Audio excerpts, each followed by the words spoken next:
Hey everyone, this is Coach Phoenix. And I'm Coach Gina. And this is Toast with the Coaches. Cheers. Cheers.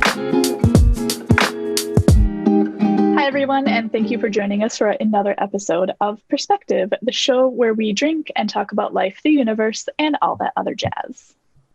And again, I'm Coach Phoenix, founder and CEO of Role Model Life Coaching. At Role Model Life Coaching, we partner with our clients to help them navigate down the road of life towards their model self. And I am Coach Gina. I'm a certified life coach and founder of Clear Focus Coaching. I specialize in boundaries coaching, setting limits with those around you so you can make room for yourself. I also specialize in empowering women. I help women to recognize their strength and potential in work, life, and relationships so they can face every day with confidence and intention. So at this time, I would like to raise a toast.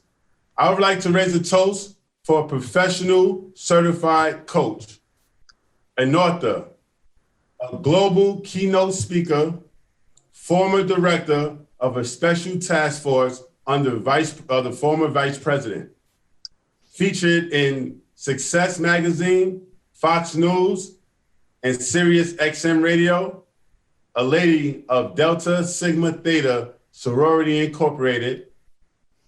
Coach Gina and I, mentor coach. Ladies and gentlemen, Coach Sophia Casey. Cheers. Cheers. Thank you so much for joining us today, Coach Sophia. I am so grateful to be here. I had to take my sip though. So grateful to be here. This is a full circle moment. It is. Full circle moment, and probably one that won't sink in until I'm in bed tonight. But I'm so grateful. I'm going to let the audience know exactly why you said it's a full circle moment. So audience, this is a very special episode for Gina and I. It's a very special episode because, like the title said, it's the perspective of the coaches. And the last time we were all together, Coach Sophia was our instructor as Coach Gina and I was pursuing our life coach certification. Now, fast forward till today, Coach Gina and I are now hosting the hottest podcast and YouTube show out right now. So subscribe. We had the opportunity to call our mentor and now our guest today on the show. So Coach Sophia, thank you so much. And we're truly happy to be here with you and share this moment. So you are literally the reason this is happening. Okay, don't get me started crying early in the show. I know, it's these episodes are just every time I wear makeup, I'm like, why do I even try?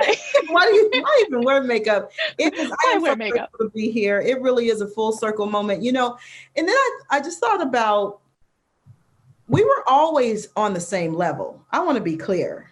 Even though I was an instructor and you all were students in the program, I related to you as on the same level, and I actually learned from the both of you. So it truly is a full circle moment. So it is so good to be here as colleagues.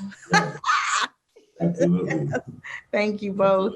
Yeah, with that being said, let's get right to it. So let's tell the audience why you are so important to us, why we consider you a mentor, a colleague, and the world consider you one of the top-rated life coaches. So who was Coach Sophia before the prefix? Before the prefix and all those acronyms and things behind my name. So many acronyms. Exactly. All the A, B, I forget those, right? He said before the prefix, and that's you have to get my accolades behind my name. But yeah. He's got the whole alphabet. Exactly. Absolutely. And and I'm grateful for the prefixes. I'm grateful for the acronyms after my name, but I'm most grateful for my humble beginnings. So I actually grew up in South Central Los Angeles, West Side. Okay. I'm very, very proud of that. Very proud of that. Very humble beginnings. I was raised in one of the toughest neighborhoods in Los Angeles and went to school there. Proud recipient of public schooling and very much a supporter of public schooling and private schooling too, but certainly public schooling. Public schooling. Okay. Yeah. So you didn't live in the hood and then went to school in the outskirts. You went to school exactly where you grew up. Absolutely, where I grew up, and I ended up going to college at UCLA. And Wow. I tell you, it was a complete culture shock for me. Complete How so? shock. Well, I mean, growing up in South Central Los Angeles, it's predominantly probably at that time, probably 90% Black. Maybe the other percentage was Latino. And so going from that type of environment and that type of culture to UCLA, which was at that time probably 70% Asian, okay, and probably 30% white, or maybe 20% white, and the others was us. And I tell you, it was a real culture shock. And one of the things that I remember, it won't let me go, is how many people I came to UCLA with, how many classmates came with me, and how many actually graduated with me. Very few. The numbers are like wide range. Quite a few came there with me, but there was only like less than a handful of us that actually finished. So and when you talking about classmates, you mean like people that look like you, Black people? Oh, wow. Okay. Yes, people that look like me, grew up with me, went to high school with me, grew up in the same neighborhood as I did. And we were so close and so happy to be going to UCLA together and, and bonded even more being there together and being culturally shocked together. Sharing that experience together. Yeah. And then years later to see, wow, not many of them were there. Some of them were killed. Some of them were killed in their neighborhoods. Some of them just had real tough financial constraints, and so couldn't finish. Some of them. So how were you able to muster through? Like, what was different about you that made you was able to continue with your education and flourish and graduate? Yeah, I would say, a big part of it was, that's such a great question. A big part of it was my good vibes tribe, as I call it. My parents, my mom for sure, and grandmother, my extended family members. And I remember my mother saying to me when I was about to graduate from high school, I was like, I'm not really sure I want to go to college. I love school, but school came very easy for me. And in some ways it was kind of like boring. Sorry, teacher, but it was kind of boring. So I was like, I don't know what I want to do. So she gave me an option. She gave me some options. She said, you can go to college or you can go get a job, but you're going to do something. You're going to do something. Good mom. And I'm like, I didn't want to go to work right away. So I said, okay, I'll go to college. And I'm so grateful. Got accepted to a few schools. I actually got accepted to Oral Roberts University. Sorry, Oral Roberts University in Oklahoma. Oral Roberts University, at a Christian university. Full scholarship, full ride. Wow. For what? Academics or sports? Yes, for academics. Right. Not sports, but yes, academics. And I turned it down. Do you know why I turned it down? Oh my gosh, I kicked myself for years. I'm okay with it now. I turned it down because in the literature at that time, it's not the case now, but in their literature, it said as a woman, I must wear a skirt or a dress to class. And I went back home and I said, nope, not going there. My mother's like, are you crazy? They're giving you a full ride. Yeah. But it was the fact that I felt like they were telling me that I had to do something and be something and act a certain way as a woman. And I was such a rebel as a young person, still am. But I was like, oh no, all bets are off. So can I ask, what year was that? Oh my God. 1980. I'm so old. It would have been in the late 1980s. Around 1984, yeah, I should remember when I graduated. So far enough progressed that requiring a female to wear a skirt or a dress should not have been a thing. But I think that that's something that is fairly shocking to people who look into history, is how actually recent discrimination and the fact that women were allowed to own credit cards without their husband's signatures until the 80s and run marathons. It's such recent history for discrimination, I think, for women, for people of color, for Black people. Like it's such recent history, and I think people should be reminded of that. And good for you for standing up for your morals and saying, yeah, no, you don't tell me how to live. I make these choices. Tell me what I can wear and not wear. Exactly. And what I heard is that it's funny because when people hear something free, they lower their standards and they drop their values. Oh. What I heard was that Coach Sophia said, you know what, I'm not going to sell my soul to the devil for anything. So you can take your free ride and I'm just going to stay right here locally and I'm going to tough it out. And you did that. So cheers to you, Coach Sophia. Thank you. Good point. Cheers. My family members, they were upset. But then when my mother started to think, she's like, oh, wait, I raised you to be that way. Exactly. For yourself. I'm like, yeah, I turned it back on her. Like, yeah, it's your fault. So I grew up there and I went to college there and very proud of my upbringing, very much. Nice. You was able to muster through, you graduated with a small group of your peers. So what was next? What was next on your journey toward greatness?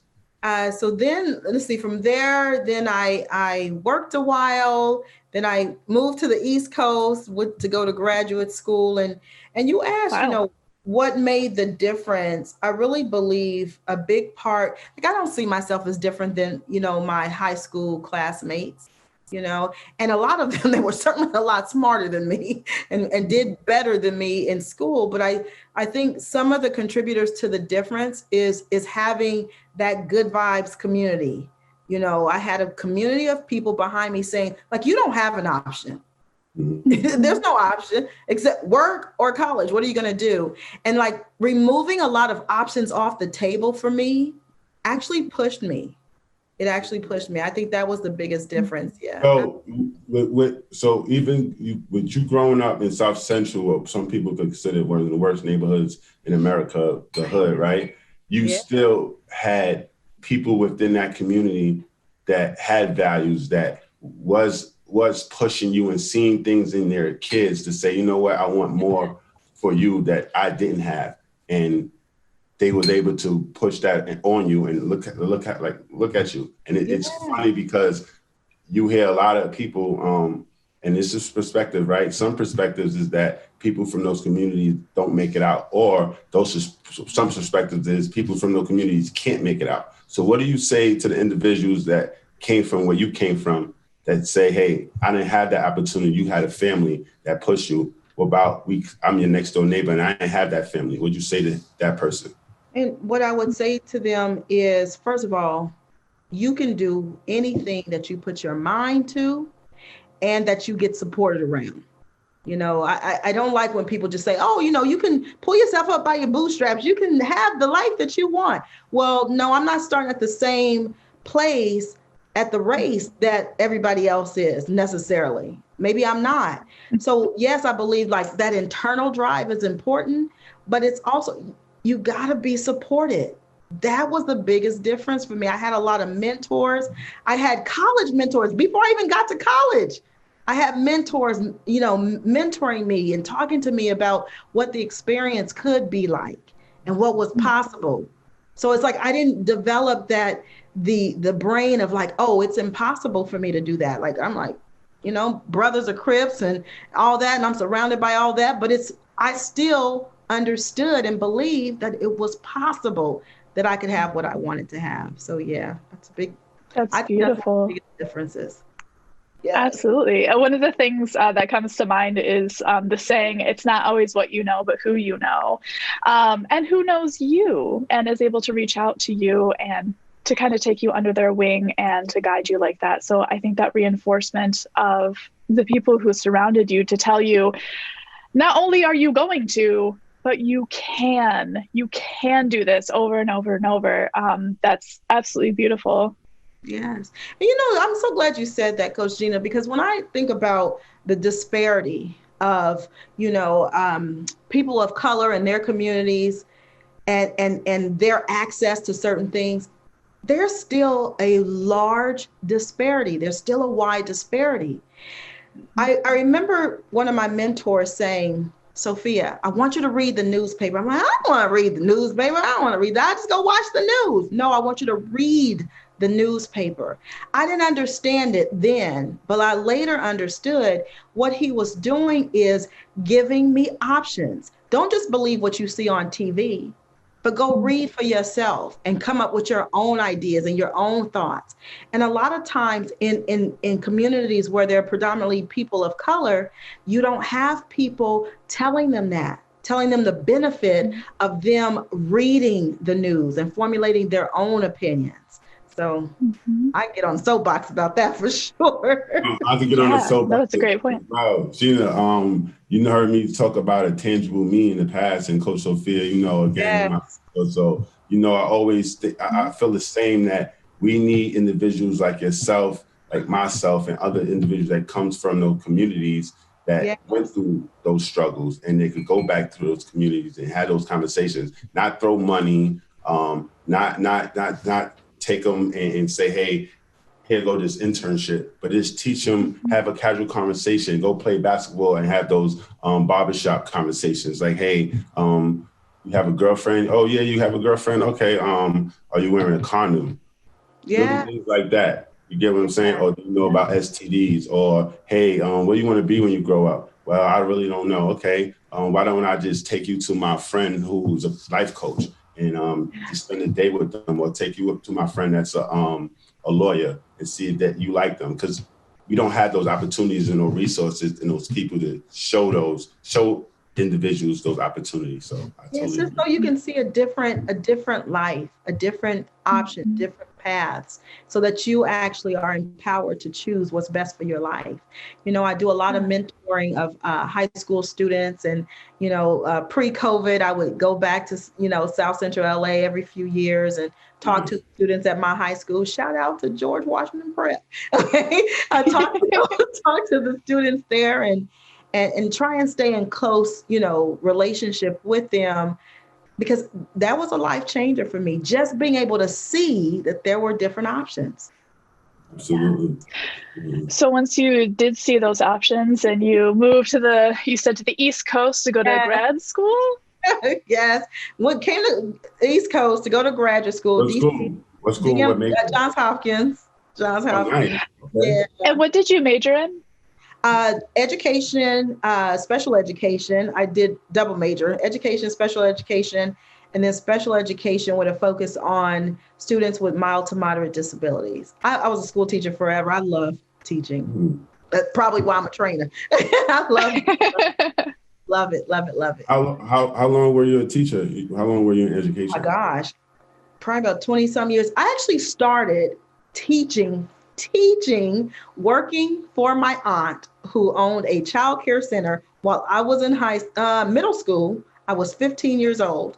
But see, that's another example of someone saying, hey, come work with me after school. I want you to learn some things. I want you to learn a trade.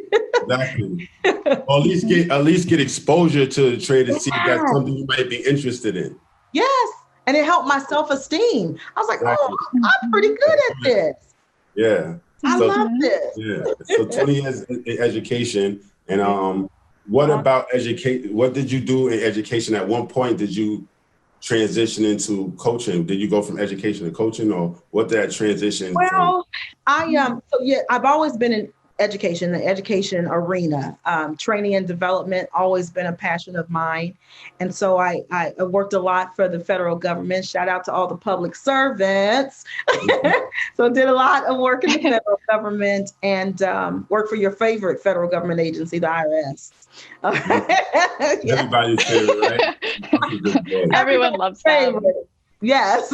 So worked in education a lot. And then, like I said, started working in the federal government, worked in some private sector companies too. But I kind of found my grounding being a public servant. I felt it really spoke to me, and it was a passion of mine, supporting taxpayers. And while I was in the federal government, I had a lot of positions as in education, in training and development, rather. Mm-hmm. And I fell in love all over again. I was like, oh my gosh, I want to do this forever. And as a part of the training umbrella, I was doing a lot of mentoring. They called it mentoring. Mm-hmm. Now I know that was coaching. It actually wasn't mentoring.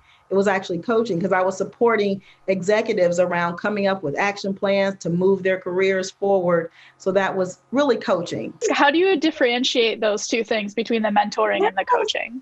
Yeah. And so I wasn't an executive at the time. And so for me, the definition of mentoring means I have what you want. Like I'm already at the position that you want to be at. And I actually wasn't an executive at that time, yet I was working with the executives and supporting them and creating action plans to move their careers forward. So I'm like, but we didn't have the word coaching then. You know, coaching is still relatively a young industry. So we didn't have that word. So they called me a mentor. I'm like, okay, that works for me. But I fell in love with the work. I mean, like people, you know, having aha moments and breakthroughs, and these people who are executives that people would relate to as like, oh my God, you're scary. Or like put them on a pedestal, like, oh, you're an executive. These were just regular people. That's what I learned. They were just regular people like me who wanted the support to actually be able to see things that were in their blind spots and somebody to hold them accountable to move forward. And I fell in love with it. Once I figured out like, oh, this is called coaching. Then I went to coach training program for, oh my gosh, a year, and then did a lot more coach training work after that. I was hooked. So what year was this? What year was this when you developed, like, you know what? I found this my passion, and this is what I'm going to do. What was the year that you decided to go to coaching training? I want to say that was around 2014. And here's the thing. I actually had the opportunity to go observe a coach training class. Not even 30 minutes into observing the class, I was like, what is this? How do I sign up? I'm good. I mean, I was ready to drop my money, my coins, everything, because I was just so blown away by like I said, the aha moments and people getting unstuck so fast. Like, how is that possible? Whatever that is, I want it. I'll have what she's having. Okay. So let me ask you a question, Coach. So for the audience that's listening out there and say, okay, everyone knows, like, with mental health, you go to see a counselor. You having problems in a marriage, you go see a marriage therapist. Why would I spend money? Because coaches isn't cheap. Why would I spend money on a life coach, Coach Sophia? Well, you know, the thing I say all the time is, you know, I say, you know, can my clients actually create breakthroughs themselves? Can they actually move forward on their own? And the answer is yes. I believe that they can, because I relate to them as capable of doing that. Yes, they can. But the key thing is they don't have to. They don't have to. So for me, it's like life coaching is supporting a person around maybe getting some awareness around things that are in their blind spots, places where they self-sabotage, stop themselves, and just being an accountability partner, right? Because a lot of times we try and make it, you know, be our cousin Tay and, you know, Aunt Mabel and our besties, our BFFs. And a lot of times those people have such a close and loving relationship with us that they're not always willing to say what there is to say to help us get unstuck. So that's what I would say life coaching is. You know, when I first got into this work, many gurus, I won't say any names to protect the innocent, but many gurus kept trying to force me to come up like, what is your niche? What is your niche? What is your niche? And I'm like, well, I work with executives. Okay, so I think I'm an executive coach. But what I found is when those executives were coming to me, when they were coming to the coaching session, they were not just asking for support around their executive careers. They were talking about the bike marathon that they were going to ride in 2 weeks and feeling nervous about it and feeling uncomfortable about it. So I made up my own darn title. I was like, I'm an executive life coach. That's amazing. And it's so true, too. I think I've heard that a lot from managers as well, especially female managers who are carrying the emotional load of their employees, where it's not just, hey, how do I support you on this task? How do I support you, you know, filling out your timesheet or sending this email? No, it's, oh, my dad is in the hospital, and it's all this emotional turmoil or struggles, or even if it's not a struggle, like you said, it's, I'm trying to prepare for this marathon next week. And it's these personal things, because your personal life isn't just checked at the door when you walk through the door of the office. It's part of who you are. And to Phoenix's point earlier about, training people to be their best selves, like it cannot be separated from your work. So I think that's amazing that you recognize that. And you're like, I'm going to do this because I need to treat the person as a whole rather than just pockets of who they are. Yes. I couldn't have said it better. Yes. Damn, Gina. Yes. See, I'm just saying they went through the coach training program. And it was amazing. It really, really was. That's it. The whole person. And not relating to people as broken. I think a lot of times people shy away from hiring coaches because they relate to it like, oh, that means something's wrong with me. No, it doesn't mean anything's wrong with you. It means you're darn smart. You are darn smart to ask for support. So it's awesome that you say that. So let's stick on that and think about a broken person, because to me that sounds more like therapy. So Coach Sophia, can you let the audience know what's the difference between therapy and coaching? Yeah, I think the best way for me to describe it is, so in its simplistic form, therapists usually involve some type of diagnosis. Usually it's past-based, something that happened to you in the past. And the past doesn't have to mean your childhood. It could mean something that happened to you last week, but something that's usually past-based and past-focused, versus coaching is more focused on the present and going forward, the future. But I'll use this as an example to really describe it. And it helps me remember the differences, because sometimes I get confused too. And I know it's confusing out there in the industry. Several years ago, 3 years ago, unfortunately, my husband suffered seizures, a stroke, went into a coma, and a brain tumor was discovered. Like, oh, wow. What? Yeah. Lots of trauma. I'm sorry, what year was this? What year was this called? This was 2017. 2017. Okay. So imagine I'm working with coaches. I said coaches plural. You do not have to work with just one. Okay, I live in abundance. So I'm working with my coaches, right, on my projects and goals and things I want to move forward. Oh, so coaches have coaches too, is what you're saying? Oh my goodness, you better. if I know you, if I'm your mentor coach, yes, coaches can have coaches, and coaches, I believe we need coaches. We need, especially for this work that we do. So I have my coaches on one side supporting me, moving my goals forward. And I didn't let them go. That was key. Even though I was going through a whole lot, with my husband's medical care, chaotic time. That's important. Don't let go of your support systems. And a lot of times when chaos happens, like a pandemic, like racial unrest, like losing a job, like all that, what do we normally do? We let go of those support systems. Nope, not going to yoga anymore, right? So I kept my coaches close. But my coaches, one coach in particular, kept trying to support me, kept trying to help me with all that I was going through around my husband's medical issues. And I actually had suffered from PTSD and deep depression. She kept trying to support me. She couldn't do it. It wasn't her training. So I made sure I got a therapist and I had my coaches. It was a great marriage. Great marriage. Great marriage, because those therapists could support me around, my anxiety and my PTSD and waking up in the middle of the night and not wanting to do anything or go anywhere because of all the trauma that I was experiencing. Yeah. And your coaches were supporting. I love that. Yeah. And your coaches were supporting what at that time? You say that again? I said, and your coaches were supporting what? Yeah, and my coaches were supporting me around sticking to my goals. Because it was so important. And I want to share this with everybody who's listening. When you are going through traumatic times or chaotic times or things that are outside of your comfort zone, you want to hold fast to what you know. Hold fast to the things that are routine and that oh, okay, I know how to do this. There were days I'm like, what's my name? Who am I? Like, what am I supposed to be doing? Mm.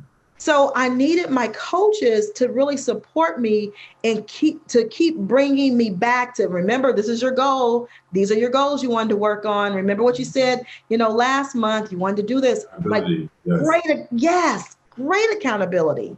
Absolutely. But my therapist wasn't necessarily going to support me in that way. My therapist was dealing with the immediate trauma and making sure that was addressed. So, I mean, yes, I don't know where I would be. I don't remember where I was without coaches. And I really do mean that. I can't even imagine going through that time period. My family's still in the middle of it. Middle, beginning, I'm not really sure where we are, but we're still in it. I cannot imagine going through this without the support of coaches. I can't imagine it. I'm glad I don't have to. Yes, definitely. Absolutely. So what you were saying too reminds me of, I'm part of a women's group here in Minneapolis called The Coven. And they had a talk one time about the pivot, about being able to, recognize that the direction you're headed needs to change and maybe you need to go that way instead, especially when traumatic things happen in your life and you need to make that shift. And one of the things that they pointed out was that when you think about a ballerina and she's up on her toes and she's doing that turn, doing the pirouette, she has to have a solid foundation. She has to have her leg in a specific position. She has to have her foot in a specific position, and she has to have her base, because if you are not on a solid foundation, on a solid base, you're not going to be able to make that pivot. And that's exactly what I'm hearing from you, is that you held on to that base, that support system, so you were able to make the movements you needed to make to adjust. Yes. I was able to do that pirouette. Yes, Coach Phoenix. And nailed it. And I'm still able to do it. And there are times, there are times when I go back to that dark place and like, what's my name and who am I? What am I supposed to be doing today? Mm-hmm. And knowing that those foundational support systems are there for me, I like I said before, I can't imagine not having them.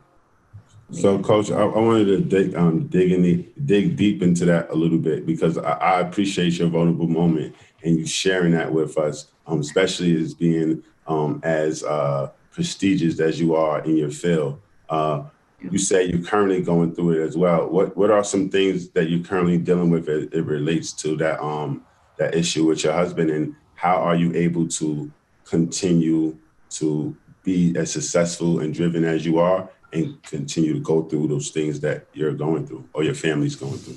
I tell you, so some of the things that we're still dealing with is my husband still has delays. He has cognitive delays, not so much physical. He's Jamaican. He's still able to do the dirty wine, no problem. Yaman, no problem. Yeah. And the Vogel, no problem. So we dance a lot. We laugh a lot. Thank God for that. So he has some cognitive delays, of some physical. He kind of walks like, I don't know if you remember the show, The Jeffersons. He kind of walks a little bit like George Jefferson, a little bit of model. But yes, physically he's doing great, but he does still have significant cognitive delays. And so we're still going through that. He still has a third of a brain tumor.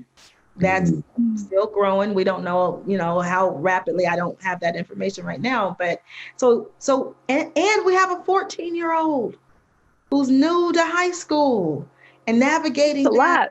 Yes, it's a lot. Dad not being here and figuring that out for our family. What makes sense for our family? Do we reunite? How does that work? So we are still very much in the midst of this. Hold on. Can I back up a little bit? Is your husband not there with you? Is he not? He was home with us for a while, and it was traumatic. It was more trauma because, as you can imagine, with his cognitive delays, he just didn't understand a whole lot, and I was out in the neighborhood and in dangerous situations because he didn't know that that's what he was putting himself in. And so now I'm so grateful. I'm so grateful for caregivers. Shout out to freaking caregivers. I am one for sure, but he is actually with with caregivers, and he lives up on 5 acres of land and with animals, and he gets to go outside and be outside while he is healing. And so, so earlier, like I said, speaking of support, thank God for that support. Yeah. But if I were being proud, I wouldn't have reached out for support. And thank goodness for coaching, because what coaching taught me is to dwell in possibility, to live in possibility. Like, don't just accept what's right here. Just like I just didn't accept, like, oh, you from South Central LA, this is going to be your life. I didn't accept that. I didn't accept that I had to wear skirts and dresses every day to class. I didn't accept it. So coaching like really showed me that like you create your reality. What do you want it to be? And right now we're going into another phase that is really, really, really tough. And we are having to make some really tough decisions around his health care. And what I'm doing is going back to what I know, going back to the foundations that coaching has given me. Sophia, what do you want to create? What are the facts? Instead of making up all, because I can make up some stuff in my head.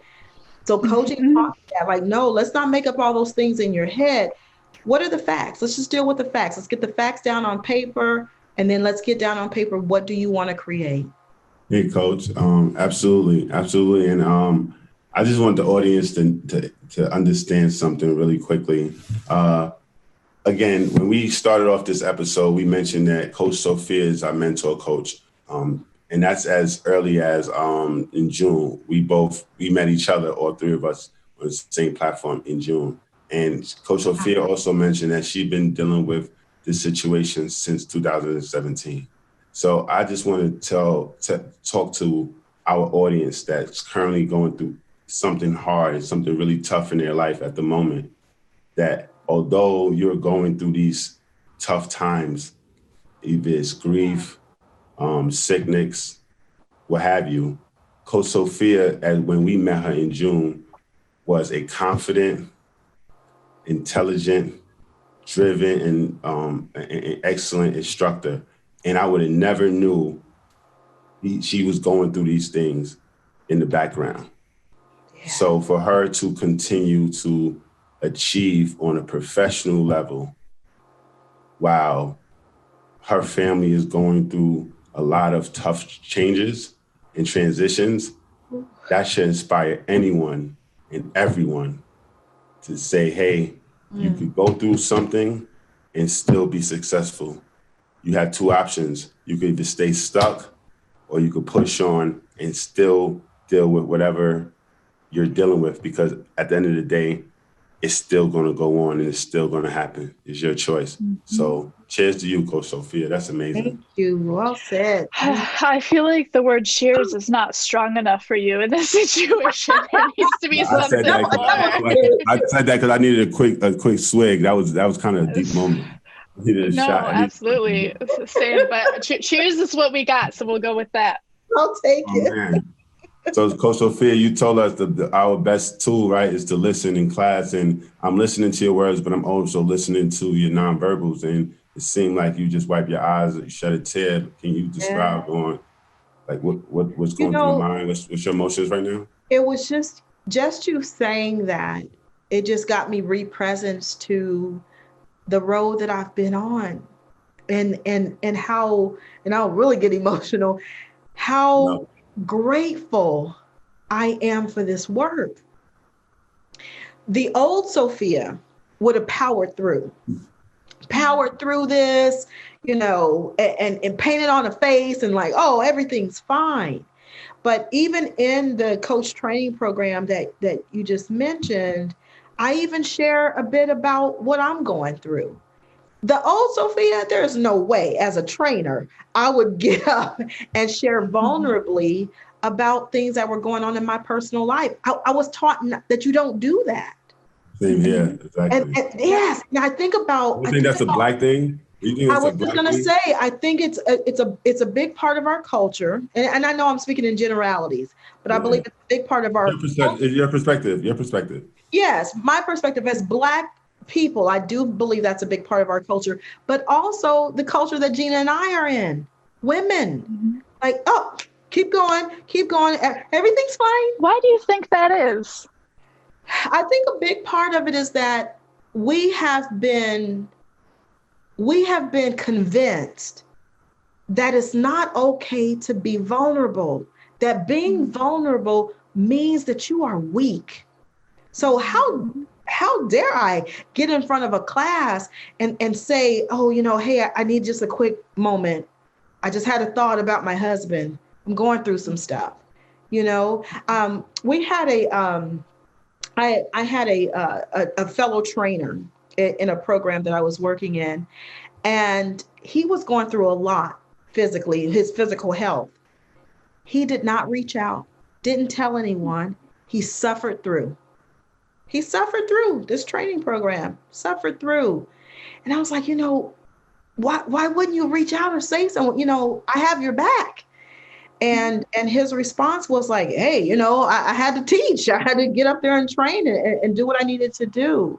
And I think that as a society, and I can only speak, I travel a lot internationally, but I can really only speak intelligently about this society in the US of A. I believe that we are reared that you don't show vulnerability, you don't show authenticity, because that means that you're weak. I believed it. I was taught it. I was raised by matriarchs, Black, strong women. What are you crying for? Mm-hmm. Don't let them see you cry. And you know what, to be fair to the people who raised me, shout out to all my ancestors and all my Good Vibes tribe. To be fair to them, they were teaching me how to survive the best way that they knew how to survive. They were teaching me that if you show yourself as vulnerable, you're going to be walked over, because they experienced it. They experienced being passed over in jobs, like you talked about earlier, talking about your career and careers as women. They experienced that. So we as parents, what do? And Gina, I know you can relate to this, right? And I'm sure you can too, Coach Phoenix. What do we do as parents? We want to protect our children. We don't want them to feel and go through what we had to feel and go through. Yes. So to be fair to them, they were just trying to protect me, and they did the best that they can. And I realized that.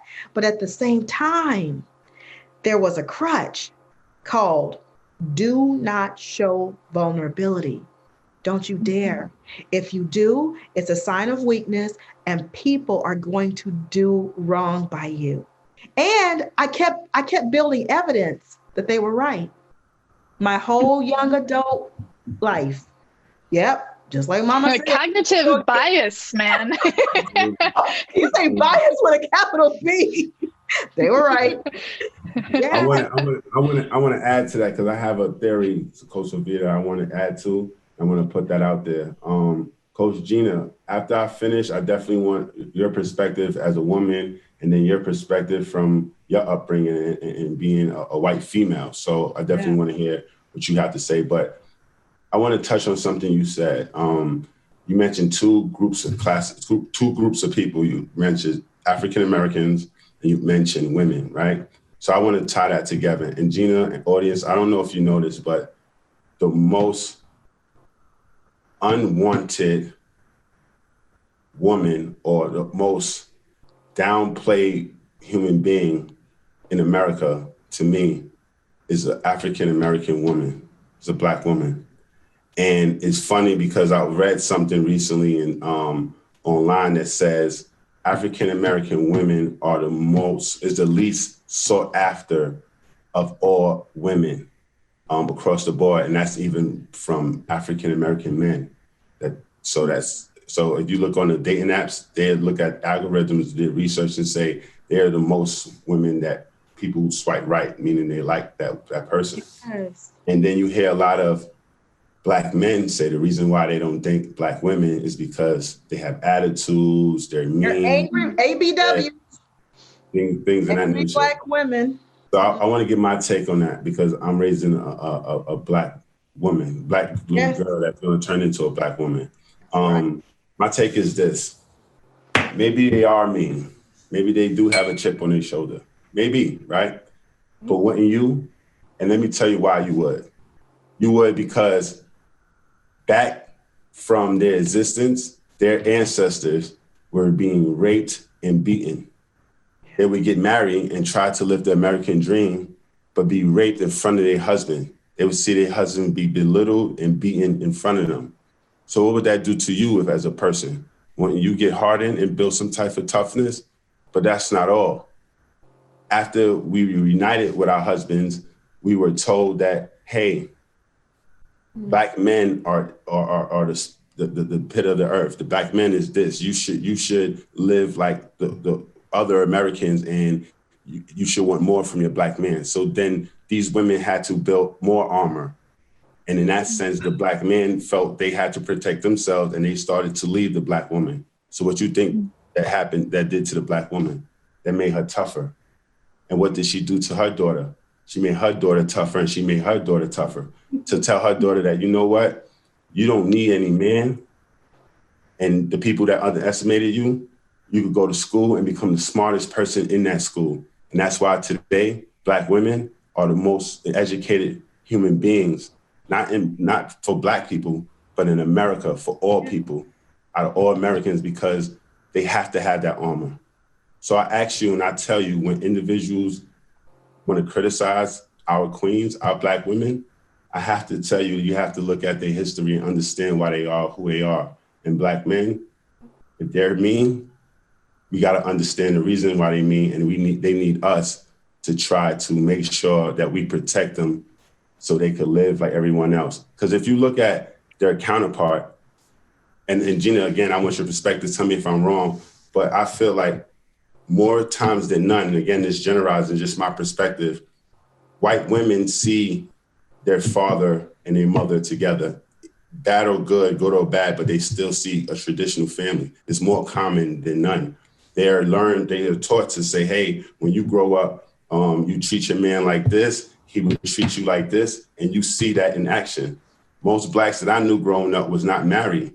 So the Black woman would say, hey, I would do all of this for the Black man, and then he would not marry me, but it's different from their counterpart. So you can see why when Black men say, hey, I want a white girl rather than a Black girl, that's kind of the reasons, because that Black girl was trained and taught by their family to treat their men like that. Our women didn't have the opportunity. So again, Black men, understand that. Change the cycle. My fault, Coach. I'm off my soapbox now. Coach Gina, so good. So good. Stay on it. Yeah. No, I think that that's absolutely true. It's almost as if there was a construct that was created to tear people apart and to make them feel like that towards each other. It's very interesting. But I think that that's true. And, I can only speak from the female side of things. And that is true that there are terms that are used for females that are not equivalent to men. Men are driven, men are hardworking, men are ruthless in the best way. Women are shrill, women are controlling, women are, these negative terms when we present with the same, exactly, we're bitches. When we present with the same personality traits as men. And I think that there's also, to your point of Black women being the most educated in the United States, there is a level that women and Black women have to reach before they're even seen on the same plane. If you go and you look at research about the number of degrees, for example, that men hold for jobs that they apply for, a man will see a job as a CEO and he'll say, oh, I have a high school degree or a 2-year college degree. I'm going to apply for that. And a woman's like, I need to have my doctorate. I need to have this lined up. I have to have, 40 people who will vouch for me. And even still, I don't know if I'm qualified. They have to reach a level that is 10 times higher than a man to even feel like they're on the same plane. So of course we're going to be bitches. Of course we're going to be mad about that because we're working 10 times as hard to even be seen. Like that would make anyone angry. And we are freaking tired. We're tired. I know white women are tired. I know Latinas are tired. I know, but I darn sure know Black women, we're tired. And on top of being tired, we can't be tired. We can't can't even be tired. That's It's the like, vulnerability part. You're not That's even the allowed. Tears can't even be, it's like you're in war. Tears have no place in war. You're in war. Yes. There's no crying in baseball. You remember that saying? Yes. Yes. You don't do it. You don't do it, because if you do it, you're letting your guard down. And you're not going to get that promotion, and you're not going to be heard. Your voice is not going to be heard in the conference room, in the meeting. You may not even be invited to the meeting. So, Coach Sophia, what are the benefits to being vulnerable, and how you feel like when you start to be more vulnerable in your career, how did that change the trajectory? It's a great question. Such a great question. That's a whole other show. That's such a great question. And it's like, I remember it wasn't just one time. I remember several times where I was faced with the choice. Will you be vulnerable right now, Sophia? Or are you going to keep that wall up? I remember many, many, many times in my career where I was faced with that. And it was always a choice, always a choice. And most times, like I said, I chose no. Oh, let me be very clear. I chose hell no. No, I'm not going to do that, because history and experiences told me that if I do that, I'm going to get looked over. Here's a prime example. At one of the jobs that I had, like I said, I was director of training. I was responsible for providing enterprise-wide soft skills training for over 10,000 engineers and attorneys and their management assistants and admin assistants, right? So super Baller easy job. Oh yeah, right. Totally easy, right? Just responsible for all the engineers and the attorneys, right? And teaching them management skills and supervisory skills. Yet I was acting. I was put in the job as an acting director year after year after year, when they would bring in, not give me the job. And it's not even about giving me the job. I didn't earn it. I'm doing the job. Yeah. Did not put me in the job. I did not get hired. They brought in white woman. She didn't work out. Didn't have the experience that I did. Didn't work out. It was a catastrophe. White man. Didn't work out, even though he had a lot of experience. Didn't work. He didn't have the customer service attitude that I did. Didn't work out. White woman, time and time and time again, being passed over. And like the character says, Miss Sophia says in The Color Purple, all my life I've had to fight. I had to fight. And so Black women, I feel like a lot of times it's like, what are you going to say to me about vulnerability? Are you kidding me? I've even heard my friends say, that's some white girl shit. Vulnerability, why would I do that? Because their relationship to vulnerability is that it is soft, it is weakness, it is letting down your guard. And I've been doing a lot of work around vulnerability, and that's my book. My book is called Fierce Vulnerability, A Colored Girl's Truths, Trials, and Triumphs. And that title literally was dropped into my lap. Literally woke up. What am I doing? Well, I'm writing a book. Okay. I very much listen to the divine. Yeah. But what I talk about, and it's a fiction book. I did change names to protect the guilty. But anyway, it's a fiction book about 4 Black women, affluent Black women on the DC political scene. And the book talks about, and these 4 characters go through this path of they keep asking themselves, like, why would I do that? No, I have to have this wall up. I have to be fierce. And their definition of fierce means the wall is up. There's nothing wrong with being fierce. I love that I'm fierce. I'm sorry, Coach, but I don't know if Gina heard this, but would that vulnerability, that wall, as you describe it, would that be what some people consider when they say the angry Black woman? I believe it is. I believe just the fact that we even have that term, just the fact that we have that term, to me, is more trauma to Black women. Like when I stand up for myself, then you're going to call me an ABW? When I won't take your crap on this job? When I'm doing the job year in and year out and you pay me 25% less than a man doing the same job?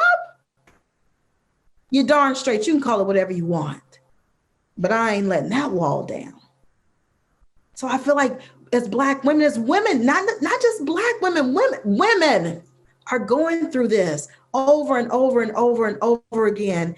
And it's like, you know, when you take a sore and you keep picking at it and picking at it and picking at it and not letting it heal, what happens is that when it finally gets a scab, the scab is even tougher. The skin underneath it that heals becomes even tougher than it would have been if you would have just left it alone and allowed it to heal and take the process that it needed to take in order to heal. Well, what's happening for women, and I'm very focused obviously on Black women, is that there's no opportunity.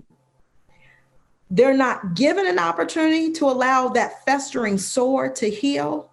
And then because of their experiences, they don't even want the opportunity to allow it to heal because they don't believe that it would. So this book, you know, Fierce Vulnerability, is about these 4 Black women who are fluent. Like, you know, they have it. They have the American dream, but yet they still are faced with, I'm keeping my guard up because they have evidence that if they let it down, they won't be able to move ahead. Well, one of them is running for mayor. Can you imagine what she goes through running for mayor in that political climate as a Black woman? Like, can you imagine? And so it looks at the juxtaposition of how can fierceness go with vulnerability? But, you know, what I learned as a coach is that it can. I actually can couple the both of them. They don't have to be pitted against each other. And I shouldn't say I've learned. I am learning because I am still a student of this game called fierceness and vulnerability. And having them back, I'm truly still a student of that. Because even going through what I'm going through with my husband and being attacked by medical professionals and not being invited to the conference room table to have discussions about what happens to this Black man and not being listened to because I'm less than and I don't have an MD acronym behind my name. There it is again. And I feel like that's what we go through as women. There it is again. There it is again. So you want me to be vulnerable? I don't know. You got a lot of convincing to do. Yeah. I can stay on that soapbox. Yes. No, I think it's a very important topic to be discussed, and I love your perspective on it too, because like you're very experienced in that. You know, you've experienced that over and over again. So I love hearing that perspective from you. And I want to go to another perspective that I'm curious about, which is some people say that like racism or discrimination doesn't exist because, well, there are female CEOs now. There are people who have been successful. Look at my cousin so-and-so. He's Black and he's running his own business. I don't understand how is this still existing when there's so many people, like, you know, look at Usain Bolt. He went to the Olympics. Like, that was amazing. Like, I don't understand why people are still complaining about this. Do you have a perspective on that when people say, look at these individual successes, so discrimination cannot exist? Yes. You know, it's, you know, it's, I liken it to, would it be acceptable if I said to a Holocaust survivor, the Holocaust didn't happen, or it wasn't that bad? Because look at you. You're still here. Your family, the offspring, the descendants of those people who went through that, they're still here. They made it. Look at how, what an affluent life you're living. We wouldn't say it. Well, some people are crazy enough to say it, but for the most part, we wouldn't do that. We wouldn't do that. And so what I say to those people who believe that, you have the right to your own opinion. But if you really want to have a dialogue with me, bring it. Let's go. I'm happy to have you sit at my knee and teach you some things about racism. And what I just explained to my son, and I continue to work with my 14-year-old, I'm always saying my son, our 14-year-old around this, because I'm raising a Black man that has to be able to survive in this world with people saying, like you said, Coach Gina, racism doesn't exist. And when I explained to him, he's like, well, Mom, is it prejudice or is it racism? Like, what is the difference? I said, prejudice means to prejudge. I have a prejudgment about something or someone, but there's no power associated with being prejudiced. Racism means I am in power. I am empowered to make a decision about your life. That is racism. So are there people, companies, entities that are empowered to make a decision about a group of people, to give them access to something or keep them away from something? And the answer is yes. Yes, yes, yes, yes, and even more yes. So until that answer is no, racism does exist. That's what I would say. I'd at least start the conversation with that and see if they are willing to stay. And then we can keep talking. And that was that was really well put, Coach Sophia. But let me play devil's advocate. What about the individuals that say, you know what? Okay, how about racism is a small percentage compared to the individuals that are just ignorant to Black problems? So is it racism or is it just being ignorant and not caring? Because if you ask, yeah, that's such a great question, because I really think it's a combination of both, right? I don't believe that every single person who has an opinion about Black people or has a stereotype. See, that's the thing that I think is a big issue, and certainly in our country, is that we are not using the same terminology. We're not using the same definitions because we haven't even come to the table to agree upon the definitions. So when my neighbor hangs his Confederate flag and he's so proud, or he was. Is that a true story? Or that's a true story. Oh, wow. My neighbor, where do you live? In the South? Yes, I live all the way in the Eastern Panhandle. Shout out to the Eastern Panhandle. Lots of Confederate flags. Yes. Maryland. Wow. Yes, up in the DC, we say the DMV, but West Virginia, all of that. Yes. Yeah, that's DMV, not Department of Motor Vehicles. But so, yeah, about an hour and a half outside of DC. And so up in the Eastern Panhandle, yes, my neighbor had a Confederate flag hanging. And what I find a lot of times is that people aren't willing to come to the table to have a discussion. That's part of the reason I wrote this book. That book, Fierce Vulnerability. Can we just have a conversation about it and pretend that, everything's wonderful. Let's skip through the lavender fields.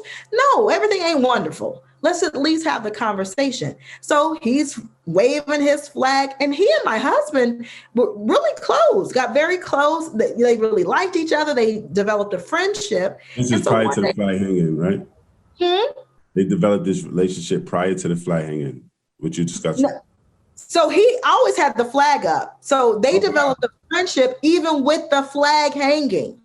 Wow. Okay. So I was glad that they developed a friendship, because that gave both of our families an in to at least say, maybe we should have a conversation.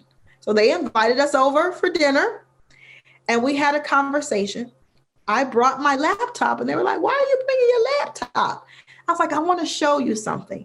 What I want to show you is what the symbolism of this thing that you have waving outside your house called the Confederate flag, what it means and symbolizes to my people. And I showed them videos. I went on YouTube and I found these videos of lynchings. And there was one picture that I showed him of several Black men hanging from trees. It's a black and white photo, Black men hanging from trees, and there are Confederate flags all around and people with Confederate flags wrapped around themselves and all of that. And I said, for us, I get what you're saying, because he was like, "Oh, this is my heritage. This is my heritage." Okay, I'm not trying so you allow him to give you give his perspective as well. Absolutely. Why it was important to him. You listen to that. Absolutely. And he explained it. He's like, "No, this is a part of my heritage, and this is where my family's been here for decades, and blah blah blah blah blah." I'm like, "Oh, okay, get it. I got it." And so when I showed him these pictures and showed him these videos, he and his wife were like, "Oh my God."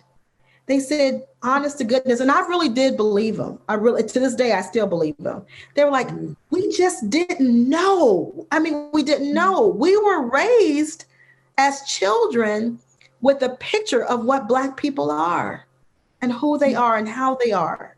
We were raised with a definition of that Confederate flag and what it meant." So in that moment, we all had options.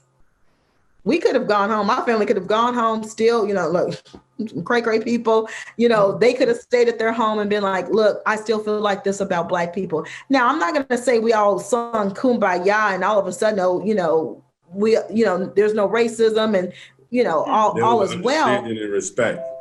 It was an seed was planted. Just a seed planted. That man, that neighbor actually passed away. Oh man, R.I.P. Who was on the list of people that his wife called when he passed away? My husband. Family. Wow. My husband. Amazing. So that brings me to a point, right? And we mentioned it earlier, viewers. That's what Gina and I discovered during our certification with your class. When you was our instructor, Coach Sophia. We realized that through our TED Talk, so part of our certification, like our final project, we needed to do a TED Talk. And as we heard each other's TED Talk, we heard a similar story. But if you look at Coach Gina and I on paper, we are totally different. She's a woman, I'm a male. She's white, I'm Black. I'm from the hood. She's from suburbia, rural America. And so many other differences. However, our story is the same, and we feel like everyone in the world will have a similar story in some aspect, because we're all human and go through the same things. We wake up in the morning, brush our teeth, deal with a partner. If it's male, female, doesn't matter. We deal with someone and we go through the same things. And what you and your husband and your neighbor, RIP, what they discover is that, hey, even though we differences and we came from we had different experiences, we have some type of commonality, similarity, that they are friends. And when he passed away, he was important enough to say, "Hey, I think my husband really wanted your husband to be at this funeral." So that shows that's our message. That's the reason why we have this show, Coach Sophia. This is our stage. We want to have every individuals from all over the world with different experience to come on this platform and share your perspective. Gina and I don't give our perspective, so it's a safe space that people can hear you, feel you, and understand. Like, you know what? I kind of understand you and dig you. You're not going to change my mind, but I hear you, and that's what that's our contribution to try to change the world. Yes. And thank you for being willing to do so. Just to have a conversation. Like, if we will are we willing to just have the conversation? We may walk away from the conversation, maybe even at even more polar opposites of the topic, but are we willing to at least have the conversation? Absolutely. Are you willing to be vulnerable? Are you willing to try? It's scary. It's scary, and I'm willing. That's and it's a question that I ask myself every day, sometimes throughout the day. Am I willing to be vulnerable in this conversation? Awesome. Absolutely. The answer is no. Thank you for sharing that. So Coach Sophia, as we are coming to the end of our show, I know that you mentioned one of your books. And I know that you have, as Coach Phoenix mentioned, you have some other books. You are an author. So can you tell us more about your books and maybe what's next for you? I'm still getting used to that. Even hearing you say you are an author, like, oh, is she talking about me? So I'm still getting used to that title. Yeah, I'm talking about you. The reason I'm still getting used to it is because I never set out to be an author, never set out to be an author. But my first book is a journal called the Ease and Flow Journal. And the reason I created that journal is because it was a support system for me while I literally created it in the hospital, sitting next to my husband's hospital bed, wrote it in 5 hours, hired a graphics designer, got it up on Amazon in 2 weeks, and it went viral. Oh, wow. It went viral because the world needed it. And Walmart, and so it went viral. But I wrote that out of a need to just be able to get some stuff out of my head and put it on paper. So that was my first one. And then this second book, Fierce Vulnerability, A Colored Girl's Truths, Trials, and Triumphs, is my first fiction book. So a little nervousness. I'm like, I think I am an author. So really, really, really proud of it. Legit. Amazing. So what else do you have going on besides the books? What else you got? Besides that, I'm still wearing my 3 hats of being an international award-winning speaker. Very proud of that title. A corporate trainer. I do a lot of corporate training for the public sector and the private sector, mostly around leadership development and team dynamics. I love my work. I love my job. And then, of course, my third hat is as an instructor and a coach and a mentor coach and an executive life coach. So my third hat is as a coach, and I will forever keep wearing those 3 hats as long as he says so. Yeah, absolutely. Keep you busy for a while. Yeah, it does keep me busy. It really does. I just, and like I said earlier, I don't relate to it as work. And that's something I prayed for a very long time ago when I was really young. I said, I just want to do what I love. So I'm grateful I get to do what I love. We are too, definitely. Yes. Thank you so much for blessing the stage. Coach Sophia, this was wonderful. But before you go, we lead right into our thing of the week. So our thing of the week is where we provide our audience with something that inspired us, whether it be a quote, a movie, just thoughts that come straight from our hearts so they could carry into the next week. So without further ado, I will start it off with my thing of the week. So my thing of the week is this. When we analyze a beautiful masterpiece, the artist has painted a picture through their lens so that the world can see exactly what the artist want them to perceive. Life is the same way. You are the artist, and life is that blank canvas. So whatever you want the world to perceive, you can paint your canvas that way. You can be confident, strong, beautiful, whatever you want to be. But the canvas is painted only based on how you perceive yourself. So I ask you, the artist, what are you painting on your canvas? And how do the world perceive your painting? Coach Phoenix, role model mindset, Coach Gina. I love that so much. It actually makes me think of some of the great artists too, who painted over paintings, that they're finding that there's layers upon layers in their paintings. And when you go through life, sometimes you just need to start over and you paint what you want to paint now. Exactly. Who you want to be that day. So you can always reinvent yourself. Get a life coach. Exactly. It's up to you.